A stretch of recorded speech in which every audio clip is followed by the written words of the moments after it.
જણાવો કે હવે ભારતના જે પીએમઆઈની જે આંકડા આવ્યા છે તો શું આંકડા એક કહેવાય ને કે અનુમાન પ્રમાણે છે, શું અહીંયાથી આપણને માહિતી આવી રહી છે?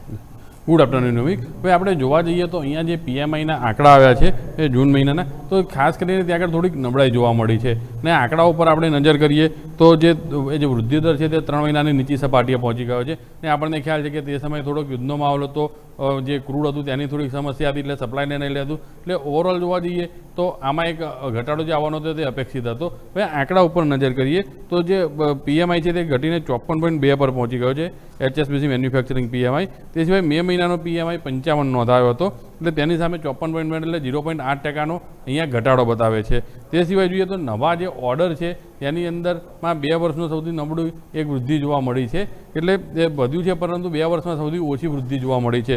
તે સિવાય જોઈએ તો જે નિકાસ ઓર્ડર છે તે 39 મહિનાની સૌથી નીચલા સ્તરે પહોંચી ગઈ છે. આ સિવાય યુરોપમાં જે નબળી માંગ છે તેના કારણે આ એક નિકાસની અસર આપણને અહીંયા જોવા મળી છે. તે સિવાય ઉત્પાદન વૃદ્ધિ પણ ધીમી થઈ ગઈ છે, કારણ કે જો એક્સપોર્ટમાં ઘટાડો થવાનો છે તો સ્વાભાવિક છે કે ઉત્પાદનમાં પણ તેની અસર સીધી જોવા મળવાની છે. એટલે આપણે જોઈએ તો જે ઇનપુટ કોસ્ટ છે તે ફુગાવો 4 મહિનાની નીચી સપાટીએ પહોંચી ગયો છે. તે સિવાય 93% કંપનીઓ છે કે જેમને આ સમય દરમિયાન કોઈ ભાવ વધારો નથી કર્યો.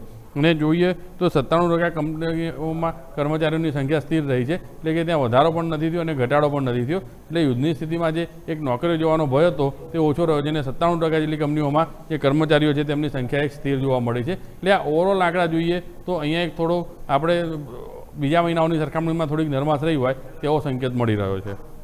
ઓકે, તો ઓવરઓલ જેમ આપણે અહીંયાથી ધવલે જણાવ્યું એ પ્રમાણે તમે જુઓ તો પીએમઆઈના જે આંકડા જે આવ્યા છે એ બાદ સ્વાભાવિક છે કે અહીંયા જરૂરથી આપણે ધ્યાન પર રાખવું જોઈએ. ધવલ, ખૂબ ખૂબ આભાર આપનો માહિતી બદલ. સો દર્શક મિત્રો, આપણે વાત કરી લીધી ખાસ કરીને પીએમઆઈના આંકડાની, પરંતુ ફાઇનાન્શિયલ રિપોર્ટની પણ વાત કરી લઈએ આરબીઆઈની. તમે જો અહીંયા જે મહત્વની જે સમાચાર